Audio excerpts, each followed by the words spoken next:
listening to PetLifeRadio.com. It's a Doggy Dog World is brought to you by Pet Care RX, America's most affordable pet pharmacy. Pet Care RX offers the same meds as top vets, but with a savings up to 50%. And if you find a lower price on a certified EPA and FDA-approved medication, Pet Care RX will match that price. So go to PetCareRx.com. Use promo code DOGWORLD10. DOGWORLD, the number 10, and receive $10 off orders of $50 or more. It's a big world out there, and you're just looking for a pat on the back or head. You run around the city, searching for a place to bark, working your tail off with your nose to the ground, sniffing for a few scraps, hoping someone will throw you a bone. You take each lead, collar after collar, hoping one day to take a bite out of success and become the top dog. Fortunately, you come home each day to open arms, open cans, a drink waiting for you, and a comfortable place in front of the TV set. You know you've got it good, really good, because after all, it's a doggy dog world out there. Pet Life Radio presents It's a Doggy Dog World with your host, pet expert, and award-winning author Liz Palaika, and this week's co-hosts, Kate Abbott and Petra Burke. Welcome to It's a Doggy Dog World. I'm your host, Liz Palaika, and with me today are my good friends, Petra Burke. Hello. And Kate Abbott. How do? And today we've got one of our assistant trainers, Katy Silva. Hello. For a special story. No, Katy, you can't leave. It's too late. In previous podcasts, we've talked a lot about the importance of training because, after all, we're here at Kindred Spirits Dog Training, and training's important to us. And we think it's important for all dogs. And we've talked a lot about socialization. Body language, and I'm just drawing a blank today. Well, socialization to me is like for dogs to learn dog language. So they learn how to speak to other dogs politely and how to understand what other dogs are saying to them. Well, and then also that language we transfer over to the owners. Hopefully. And then socialization also is being able to be out in different places and hear different sounds and walk on different floors and being able to survive in the world. And we like to combine it with manners. Exactly. You can be out there socializing. You could be a wild man doing it, but we like manners. But we found recently in our classes and when each of us has been out in public that one thing that a lot of dog owners don't do is they often don't pay attention to their dog as much as they should. They're not perhaps implementing the skills the dog learned in socialization. They're not implementing skills that he learned in training, or they haven't done any training at all. But they're also sometimes oblivious. They don't understand what their dog is capable of. Or like we get in class that, oh, my dog does that, my dog does that, but we find out it's all in the house. Sure. In the yard, on their property. Sure. Oh, my dog will sit every time I ask him in the kitchen with a cookie. Yeah, exactly. But all of a sudden they go out there and they try to do all this and the dog's like, whoo, doesn't know anything. So we're going to talk about this with Katy tonight because she's had a good example of lack of training, lack of socialization, lack of owner awareness. And we thought... An example of a little of everything we've talked about. Yeah, we thought it was important enough to share with everybody. So hold on for our sponsors. We'll be right back. Sit. Stay. It's a Doggy Dog World. We'll be right back after a short pause. Well, 4 to be exact.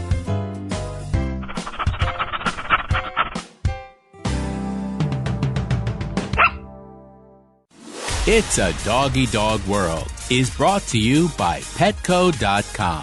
Petco is a leading specialty retailer of premium pet food supplies and services, offering more than 10,000 high-quality pet-related products. Enter the code DOGGY10, DOGGY, the number 10, and get 10% off any order. No minimum at Petco.com. There's a movement afoot, ShoeBuy.com.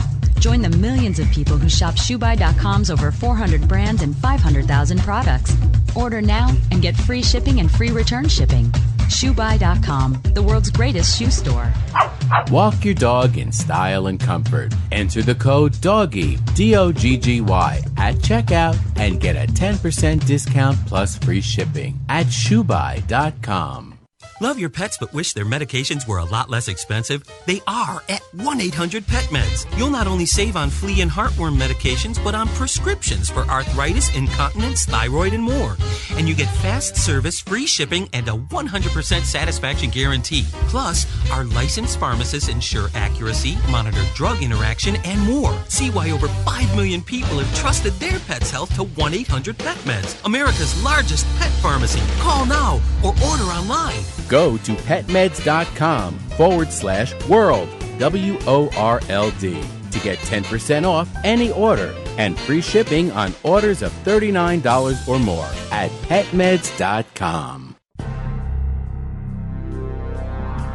Ladies and gentlemen, Pet Life Radio proudly presents DSPN, the Dog Sports and Performance Network. Get ready to unleash the dog sports enthusiast in all of us. From speed drawing and mushing to racing, agility, and competition. This is the place to learn all about the dog sports and activities that you can do with your furry best friend and canine competitor. So get ready for game time. DSPN with your host, Lori Williams. Every week, on demand. Only on PetLifeRadio.com.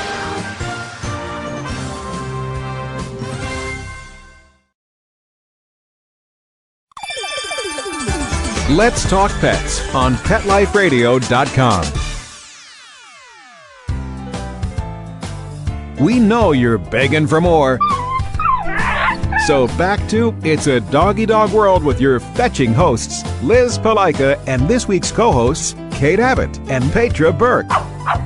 Welcome back to It's a Doggy Dog World. I'm Liz, and with me are Petra and Kate, our regular chatters. And with us today is one of our assistant trainers, Katy Silva.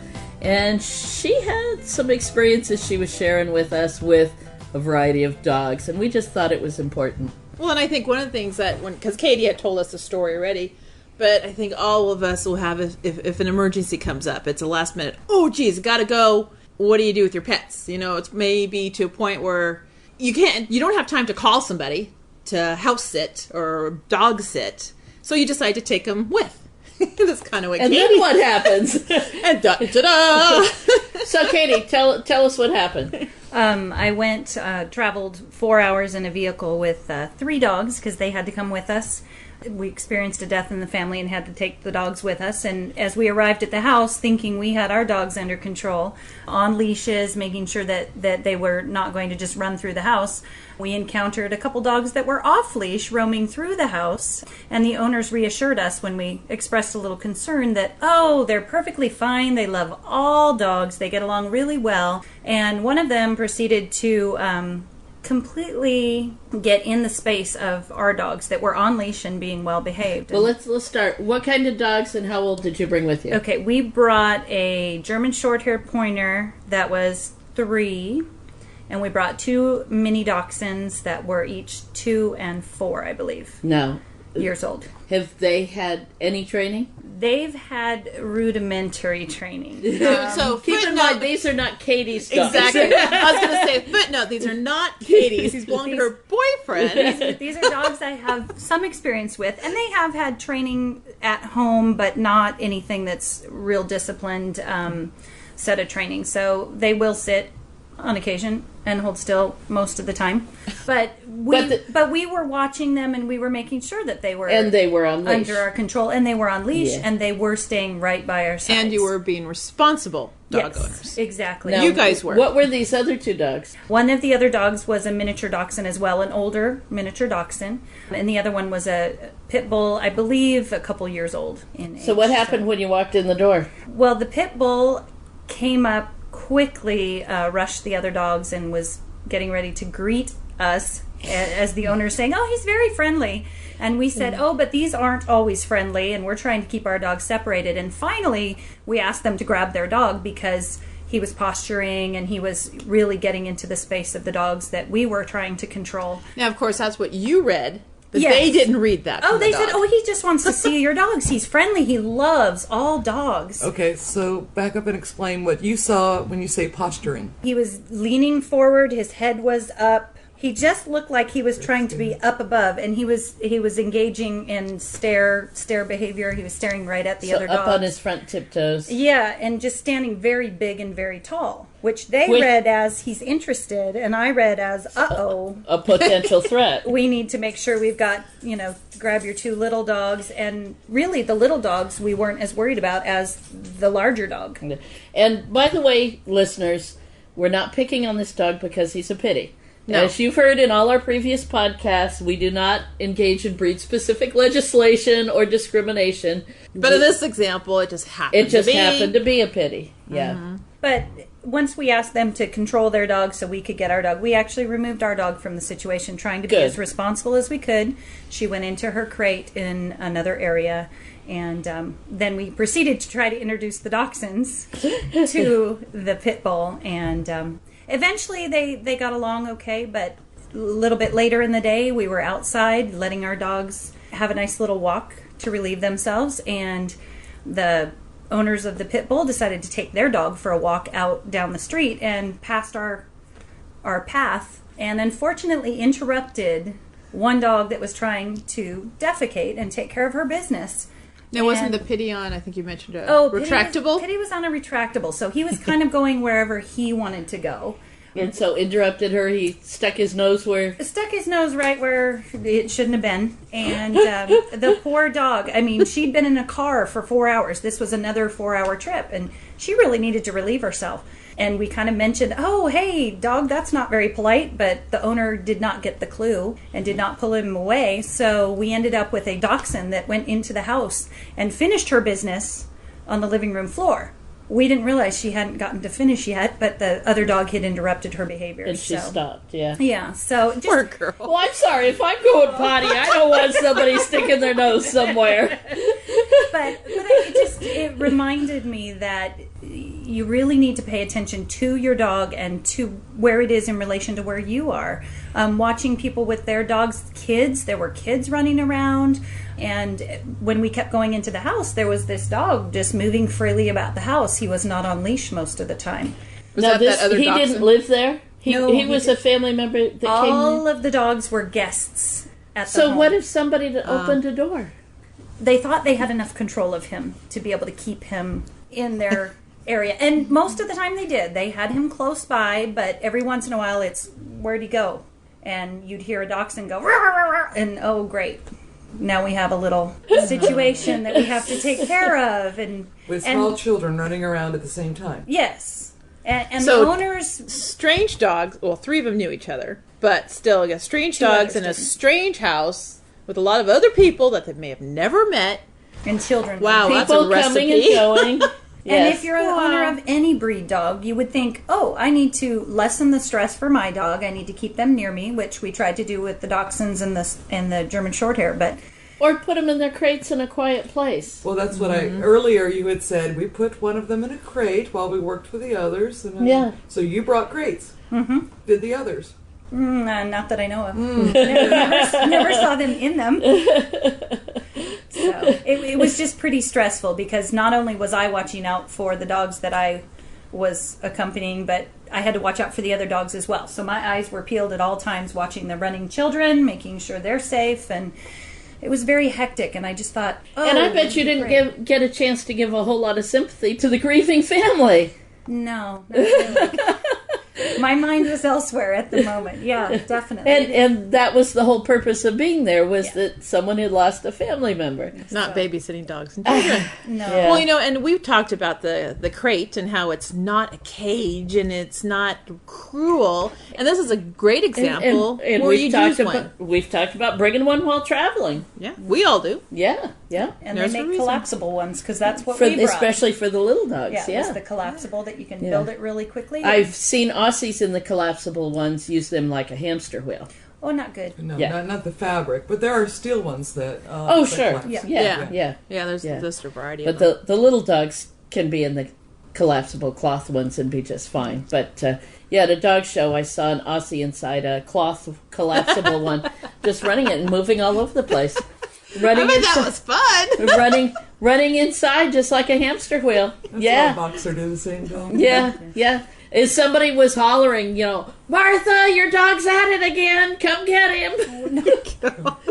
Gone down the way. A little easier to catch, I guess. Something to grab onto. Yeah. But yes, having crates. But I think there's several lessons here. One, if you do have to take your dog, be prepared like you were. Have a crate. Have leashes. Don't assume that everyone is going to love your dog as much as you do. Mm-hmm. And that he's there because it was an emergency and you had to do something quickly. Don't assume that all other dogs love your dog as much as you do. Or that everybody wants your dog in their dog's face. And then you're in somebody else's house. I mean, granted, it might be your grandma's house, but you still be polite. I mean, I know when I still go to my parents' house with the dogs, I still have them with me, near me, in respect for their home. I'm not going to have them cruise around. It's not their house, and you never know if they might have an accident somewhere. And a house like that doesn't have a dog, you don't know if it's been dog-proofed. Exactly. There could be dangerous things for the dog to get into that's been left about. Mm-hmm. So for the dog's and with safety. And with multiple dogs, strange dogs in the house, I would not want to be the one patrolling that house after everybody's left and see... Marking. See if one of those males had lifted his leg. Plus, there were a lot of house guests that had stayed. Who knows if somebody's dropped some medication on the floor. Or put a suitcase on the floor with stuff in it. Exactly. And then the people coming and going, not to mention the kids running all over the place. Now, you said you also had a little incident with a, 22-month-old or something, and one of the older dachshund that was not yours. Yes. Unfortunately, yes. The little girl was running around the house as little girls do, and then she'd walk and inspect something, and she saw the dog, and she said, "Arfie!" and started running towards the dog. And the dog looked at her, and as she started to move quickly, just kind of tensed herself, and then went towards the child, barking, ready to get her. Luckily, the little girl had quick reaction time. She actually stopped and backed up a couple steps and said, "Mean Arfie." Good for her. And went the other way. I mean, she was very quick to it. But that was another example of make sure your dog has been exposed to children before they've been allowed to interact with kids freely. This one's kind of probably classified as a rescue. I mean, really, because you guys and Sam hadn't had the dog from puppy, so wasn't sure if she was child friendly. Not sure, So again, that's what we always say about rescue dogs. You never know. They might say, "Oh, fine with kids." Well, and the question was right before the little girl was fully in the room. She'd come around the corner. I said, "Oh, by the way, how's the dog with kids?" And we said, "We don't know. She hasn't ever." And before I could reach for the dog, there she went. That could have been horrible. Could have been, but I went ahead and put that dog aside for a little while to calm down, grabbed the other dachshund, and walked over to the little girl with the dachshund in my arms. "Nice Arfie!" Fully controlling the situation and let her pet the nice Arfie so that she could enjoy petting a dog. Because she was very interested in the dogs. She wanted to pet them. She wanted to see them. So we controlled the interactions after that just to make sure that she didn't poke them in the eye, because she said nose, eyes, ears, and I said, but don't touch the eyes. Because again, that's what she would have done if she was running freely towards the dog. At 22 months old, yeah. Sure, but then that was a good chance to teach the puppy that the dog that it's okay to be around children. They're not just scary aliens, and to teach the girl how to be nice to a dog. So it was a good teaching opportunity for a good teacher. Well, and we actually went and got the dog that had barked at her. We let her, both the little girl and the dog, have some downtime. Sure. And then we actually reintroduced them. And Under control. There were 3 or 4 times. Let me tell you, my hand was near her nose, though, ready to grab her mouth and muzzle her if she decided to do anything. But every interaction after that was fine. And I made sure I didn't put the dog in the little girl's face, turned it to the side so that she could reach out and pet its side. And the dog learned that the little girl wasn't going to be mean and wasn't a threat. But something else to keep in mind too, especially in a situation like that, even a dog who's great with kids can reach a limit. Because all that stimulation. This is a stressful situation. People have high emotions because of the death in the family. They're stressed because of the strange dogs, the strange kids, the different people coming and going. A dog who's wonderfully safe and plays with kids in normal terms can become stressed and go, okay, look, this is just enough. Christmas, my 4.5-year-old nephew was, of course, they getting toys, unwrapping them. He got excited. Bashir was wonderful, wonderful, wonderful. And then I could see him start to get tense and go, okay, look, this kid needs to be herded. And I could just see him. H-E-R-D. Yes, not hurt, H-U-R-T, but herded as in a sheep. A sheep running wild in an Australian shepherd's terms. And I could see him just start to get tense. So I excused us, and he went back to the back bedroom with a Chewy. I wasn't punishing him. I was just giving him some downtime. And I brought Riker out, who can be with kids forever in a day. But just gave Bashir a chance to say, okay, that's enough. You're a good boy for telling me. Glad you didn't hide it. And here, calm down. So, even the best of dog can get overstimulated. Your dachshund and the little girl reminds me that just last week someone was telling me that they have a dachshund who tends to be fearful.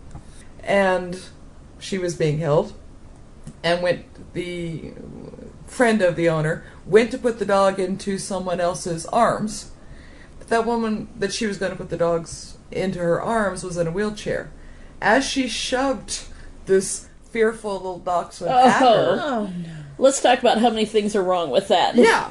The dog snapped at inches from the woman's face. Oh, shoot. Oh. So, holding in the arms is good. It can give some security to the dog. It gives you a chance to feel their body. But then you got to pay attention to it, as Katie did. Well, and first of all, let's never put a dog face to face with somebody. If you're going to hand a dog to someone, hand the dog sideways. Yeah. And make sure the dog's, okay with it. Yeah. Yeah. Well, hold on a minute, listeners. We need to take a break for our sponsors. We'll be right back. Sit. Stay. It's a doggy dog world. We'll be right back after a short pause. Well, 4 to be exact.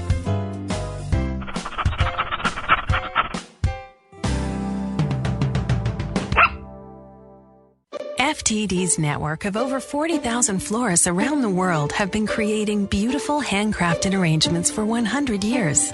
Each arrangement is delivered the same day and backed by FTD's 7-day satisfaction guarantee. For a century, people have trusted their most important occasions to the flower experts at FTD. Since Pet Life Radio is all about puppy dogs and flowers, our listeners, that's you, can get a 20% discount on your order. Just go to fluorop.com and use the code DOGGYDOG at checkout. FLEUROP.com. Code word DOGGYDOG. Hello? Danica, where have you been? Oh, Grandma, I've been busy, racing, GoDaddy girl. Oh, I built my own online store with GoDaddy. Really? Let me see. Grandma'sAuction.com. Hey, are those Grandpa's golf clubs? Grandma needs her bingo money. Use promo code DOGGY10, DOGGY, the number 10, and get a .com domain name for just $7.49 at GoDaddy.com.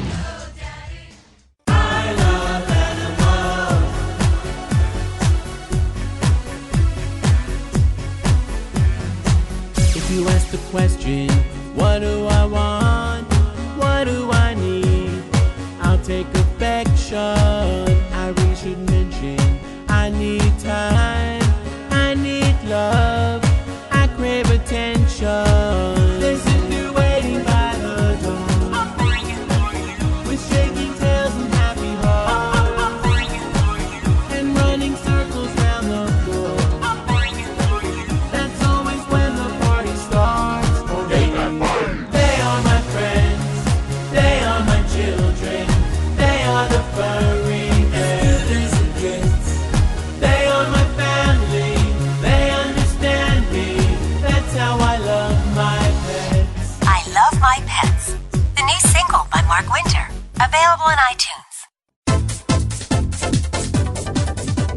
Hello! I'm Deborah Wolf, and I'm inviting you to my animal party on Pet Life Radio. The dress code? Come as you are. Pajamas, a tux. You can even go naked like your pets. Unleash your party animal at my animal party. Guests you know from Animal Planet, TV, radio, the news, and bookstores will be joining me. And that's because after I won Best Pet Radio in America from the DWAA, I got my paw in the door and I met a lot of amazing people. And the best of the best are going to be coming to the party. They're coming to party with us. So join us at the animal party. Don't miss the party. Every week on demand, only on PetLifeRadio.com. Let's talk pets. Let's talk pets On Pet Life Radio. Pet Life Radio. PetLifeRadio.com. We know you're begging for more. So back to It's a Doggy Dog World with your fetching hosts, Liz Palika, and this week's co-hosts, Kate Abbott and Petra Burke. Welcome back to It's a Doggy Dog World. We've had a nice discussion tonight with one of our assistant trainers, Katy Silva, who ran into a family gathering where the dogs were not well watched, dogs were under stress, lots of things went not as they should have. Yeah, and your little weekend experience, we probably covered in about 10 different podcasts. Oh, it all happened at one time. Yeah, it was just all of them all together. All balled into one. Oh, how was feeding time for the dogs? Luckily we were able to feed them all separately. Very good. So that we didn't have to have them all in the... Actually, somebody did leave the food down for their dog, but the other dog went and ate it all, so it was all done. So, but again, I'm sure we had dogs with grumbly tummies because they were eating food that they were not used to. Sure. There's so much that went on. So let's talk about some lessons here. First of all, I don't care who you are, what your dog is, who your dog is, what breed he is. All dogs need some training. Yes. Yes. 2, and I know that's spoken by a dog trainer, but darn it, we're right. 2, all dogs need socialization. And it needs to happen during puppyhood. The primary age for socialization is between 12 and 16 or 18 weeks of age. But it should continue after that, too, because it's just like us. We don't socialize a baby and then put him in a closet. They need to be comfortable with the world they're living in. 3, people need to pay attention to their dogs. They need to watch their dogs. Pay attention to them. Need to be realistic about your dog. Not every dog is perfect. There's far few that are perfect. There's not any perfect people. There's no perfect dogs. We all make mistakes. Dogs make mistakes. I mean, nothing different than us. I mean, if you're put in that type of situation and the stress, it gets too much. We humans have a tendency to get a little crabby and grumpy, snappy and all this. Dogs feel it too. And you just have to learn how to read it and pull them out of that situation. And then don't assume that your dog is never, ever going to reach a point of stress where he might do something. Every single dog on the face of this planet is capable of getting grumpy, grouchy, snappy, stressed, scared, and things can happen that you wish wouldn't have happened. And I think it's our duty to protect them. As their owners, we need to protect them. By protecting our dogs, we're protecting the people and other dogs around them as well. And sure. Then you get to walk away from that weekend going, okay, that was interesting, but without medical bills and... Or the heartbreak if that little 22-month-old girl had been bit in the face. That would have been so traumatic for everybody. Oh, gosh, yeah. So, or if that pit bull had eaten one of the dachshunds, it would have been traumatic for everybody. The weekend. Oh, yeah. It wasn't a happy weekend to start with. Was there a service that everybody left the house to go to? No. Oh, the okay. service was held in the house. Oh, okay. So everybody kept their dogs near them, and with about 40 people in one room, but the dogs were... So you even had guests coming in addition to the family. Oh, there were about... No, that was the family. Oh, sorry, I'm an only child. Yeah, big family. There were at least 20 people staying at the house. Oh my gosh, I'm afraid I'd have gone to Motel 6. It's a large house. I don't care. I'm afraid I'd have taken my dogs and gone to Motel 6. Be back later.